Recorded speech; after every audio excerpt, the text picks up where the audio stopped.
For millions of people, payday doesn't feel like progress anymore. For the people that are confused how households making $100K or more are saying they're paycheck to paycheck while you're making significantly less and also paycheck to paycheck, I have an answer for you, and it's that those higher income families are not living paycheck to paycheck. And this, of course, only really applies if that family was living within their means to begin with. But as a six-figure household, we're not paycheck to paycheck in the sense that a family of a lower income is paycheck to paycheck. If we had to cut back on our spending and our more fun expenses, yes. Are we putting as much to savings as we used to?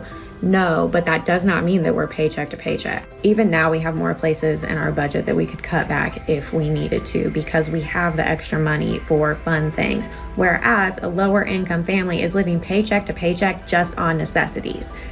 Higher income families might in their eyes be living paycheck to paycheck, but they're living paycheck to paycheck on necessities and their fun things. Point being, if you still have money to go do fun things or to put money to your savings, you, in my eyes at least, are not living paycheck to paycheck. And I feel like it does a disservice to lower income families to act like you are. It feels like survival. Across social media, working families, single parents, professionals, and even six-figure earners are all telling the same story. A lot of people don't talk about living paycheck to paycheck until they're out of it. But I want to be completely real with you. As a professional, a working professional, I am in the middle of it and I live paycheck to paycheck. It really hit me this morning, like, I've always talked about it in private. I've always journaled about it, but I'm in a season where I'm just like, nah, I think this conversation needs to be talked about while we're in it and not when we get out of it, because it may help someone else. And once we build community, we all really can start thriving. Don't get me wrong, we all love a good TikTok blow up story from ashes to riches. What about the point when you are tired, you are embarrassed to even admit the fact that you have been robbing Peter just to pay Paul? Some people may be too private to even share this, but for me, I wouldn't be authentic if I did not share this. With what I learned so far, and I hope that it adds value to your life and you can go and apply it to what you need to apply it to. Or you can even share it with somebody who may be going through the same thing where y'all talking private and they don't want to address it in front of a whole bunch of people, thousands, millions. The money comes in, and before they can even touch it, it's already gone. Mortgage payments, overdue electric bills, phone bills, credit cards, medical debt, personal loans, groceries, childcare. The list never ends. I love watching paycheck breakdowns. So, I got paid on Friday. Let me tell you guys how much money I made. And please, not too much. I get paid every 2 weeks. I know it's not a lot, okay? Y'all, on this upcoming period, I only worked, it's about 38 hours a week. I got paid $1,144.85. Y'all, that's every 2 weeks, y'all. First, I got to pay my car note is $973.84. That's leaving me with $171 with 1 cent. Now, y'all, I have a Jeep, and Jeeps be giving people problems and stuff, right? So my car warranty a month is $154.04. So I have to pay that. So that leaves me with $16.97. Y'all, damn. Fuck. I can't even buy me a plate of ribs, macaroni. Okay, y'all, I told you guys I've been doing DoorDash to make it ends meet, right? So on my DoorDash card, I went hard this week. I ain't gonna lie. I made $599.62, right? So boom, I gotta pay for my wisdom tooth, right?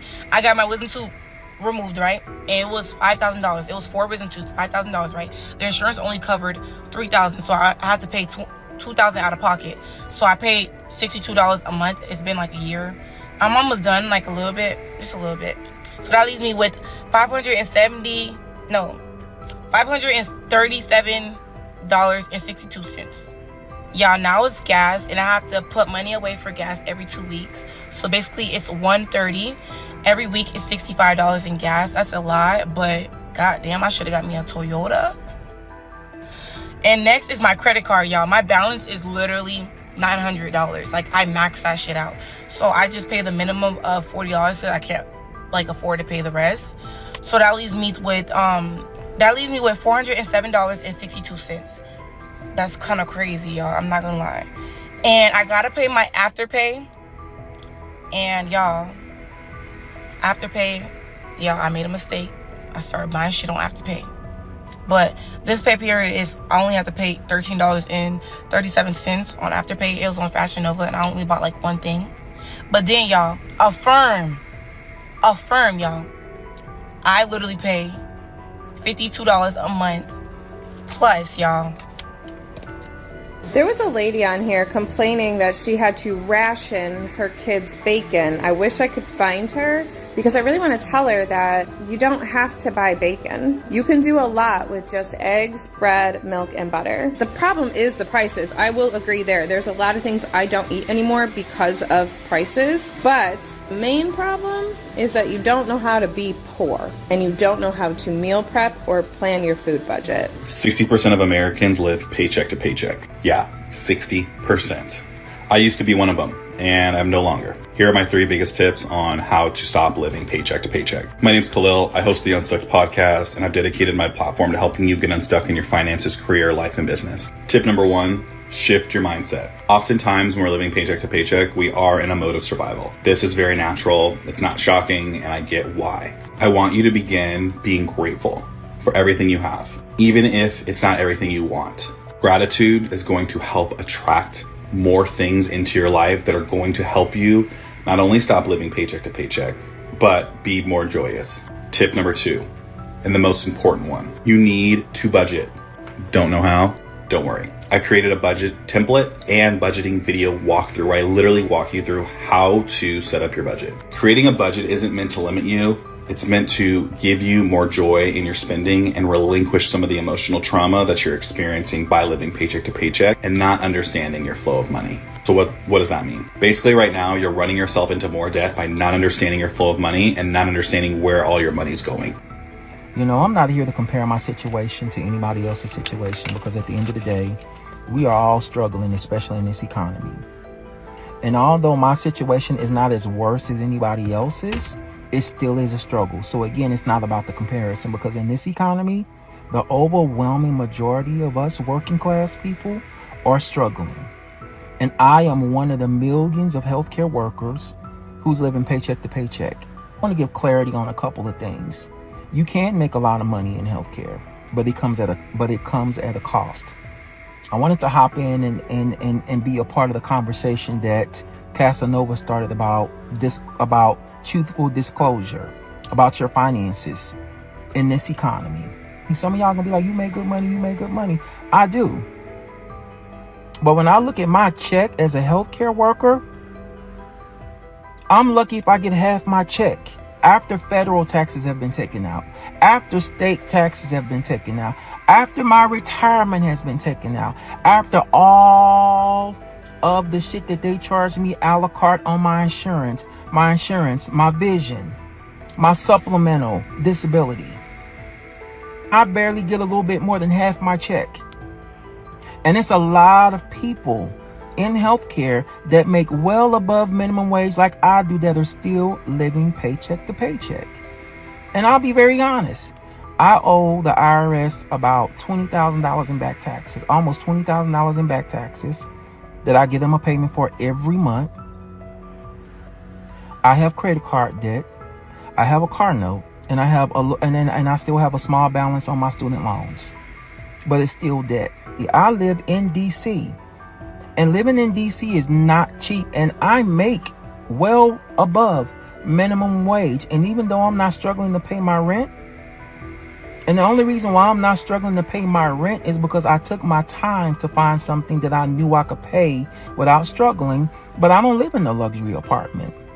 I don't live in no extremely safe, nice, clean neighborhood. The neighborhood that I just moved to is pretty decent. My apartment is more than decent, and my rent is only $12.50 in DC. Another admitted she had less than $700 in her account with over $1,000 in bills coming due. And what shocked people even more? You know what I find absolutely crazy? I went to nursing school to become a nurse, to become financially free and provide stability for me and stability for a future family if I was to have a child. I thought that, you know what, let me get into an actual career. Healthcare, phenomenal. I'll always have a job. They pay well, until I actually got into nursing. Starting off as a new grad, I made $33.93 as my base pay. I was a mid shifter, so I got the same shift differential that a night shift nurse would get, and I got an additional $4. During that time, I was looking for an apartment, and all apartments were like $1,500 and up. I was only making like roughly $1,700 to $1,800 every 2 weeks. I was still going to be living paycheck to paycheck as a nurse. Even though like I chose a career, even though I went to school, I got the degree, I still found myself in the same rat race of having to pay bills, now having to pay student loans, having to afford living, and I'm still living paycheck to paycheck. I've been a nurse for 14 years, and I'm still living paycheck to paycheck. I did everything right.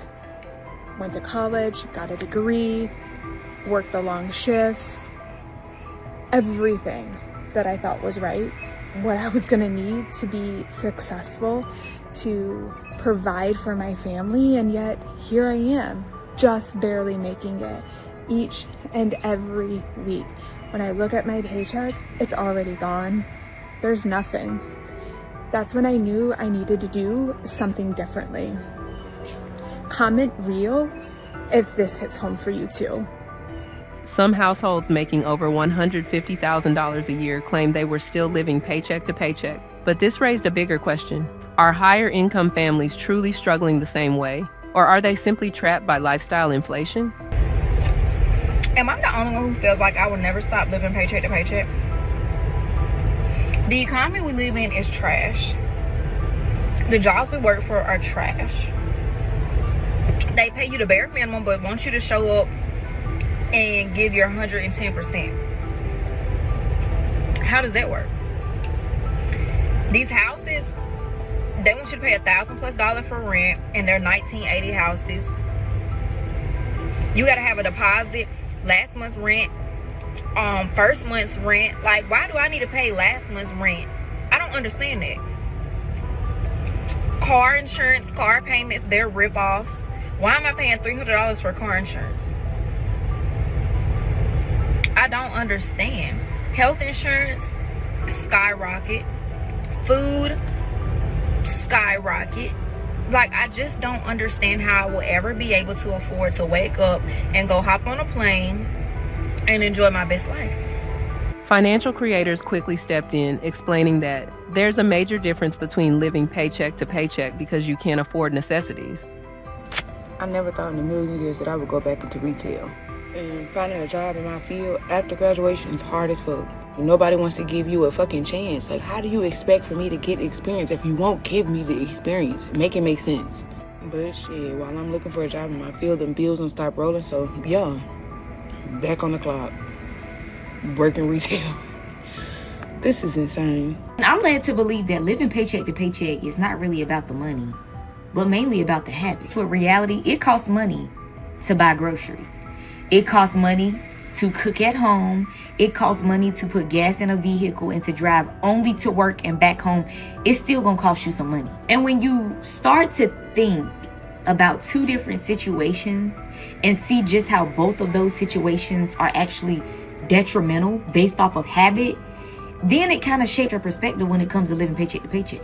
See, because somebody over here that doesn't necessarily eat takeout every day and spend their money on restaurant food and DoorDashing could also be the same person who goes to the grocery store.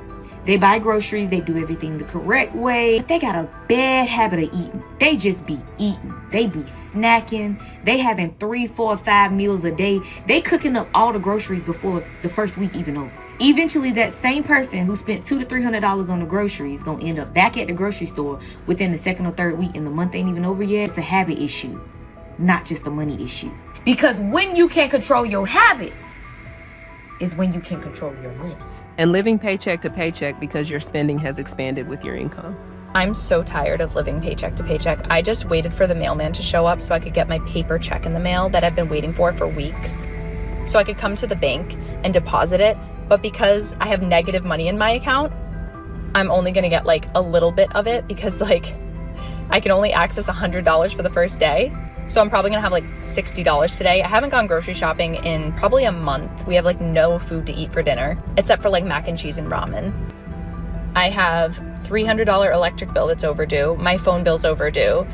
I just gave my husband my last paycheck from last week so we could pay the mortgage 2 weeks late. And in 10 days or 11 days, the mortgage for next month is due. So it's like this paycheck isn't even like, why do I even have it? Like they might as well take my paycheck and just send it to all my bills. Like what's the point in me even getting my paycheck? It's like annoying. Like I'm not gonna see it anyway. Not only that, but in like 3 weeks I have to pay for summer camp because school's almost over. So it's like, that's another $700-800 that I have to come up with to pay for summer camp. And if I don't pay for summer camp, guess who can't work because their kid is gonna be at home with them? Me. So obviously that's gonna be like a major to-do. Like I can't not pay summer camp. Not only do I have a personal loan and medical bills up the wazoo, like literally I have like a bill for like $3,000 from the hospital. I have like an $8,000 personal loan that was a consolidation loan from like a bunch of loans that I had. I haven't paid them in like 7 months. I owe them so much money. They call me like twice a day, dude. For lower income families, every dollar goes towards survival, rent, food, gas, insurance, medicine. There's no vacation budget, no entertainment fund, no luxury spending to cut back on. On TikTok, my For You page, a woman popped up and she was like, me and my husband make $150,000 a year. A lot, right? Well, to me, that's a lot. And she's like, we live paycheck to paycheck. And I'm like, wait, in my head, I'm like, we live paycheck to paycheck. You make $150,000, how are you living paycheck to paycheck? And she was just saying like, even if you make more, you still live paycheck to paycheck. And now I'm in my brain like, so we're trying to grind to make all this money, but we're still gonna live paycheck to paycheck? Like that's what she's making me think. And I don't want to believe that's true, but is that technically true? She's like, I have a house, I have 2 cars, I do this and this with my kids, but we still live paycheck to paycheck. And I'm like, is there even a point of trying to grind?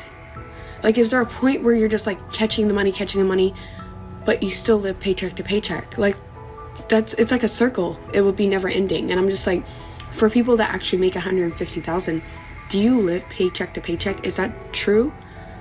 Because I don't want to believe it's true.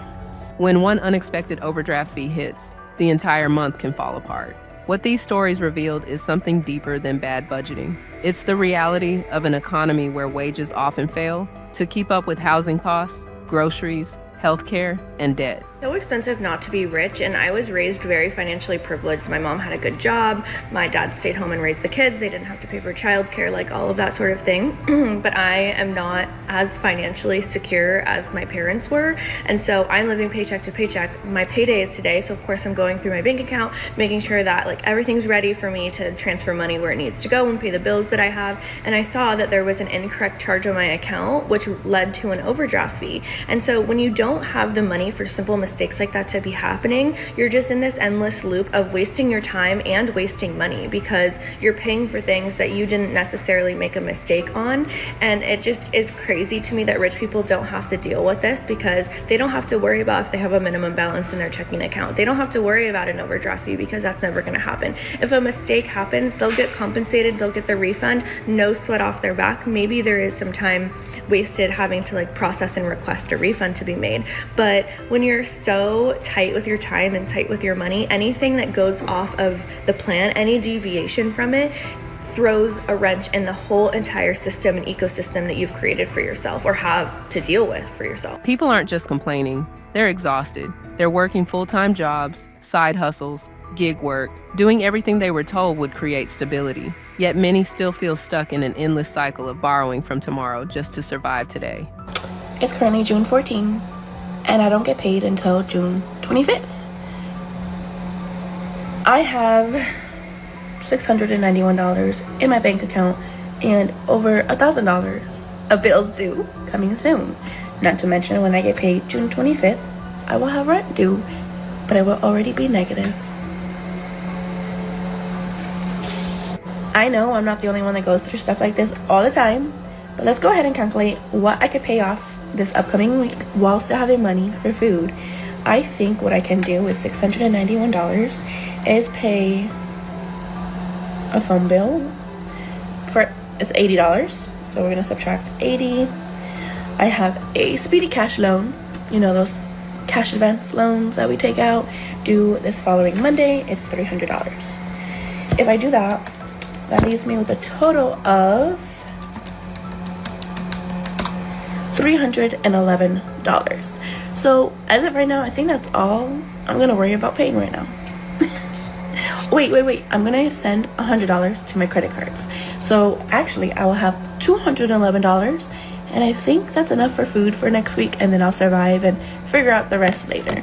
And while everyone's situation looks different, one message kept coming up again and again. If people ever want to break free, it's going to take more than one lucky paycheck. It's going to take intentional habits, smarter money decisions, cutting unnecessary spending, increasing income where possible, and most importantly, breaking the cycle before it becomes permanent.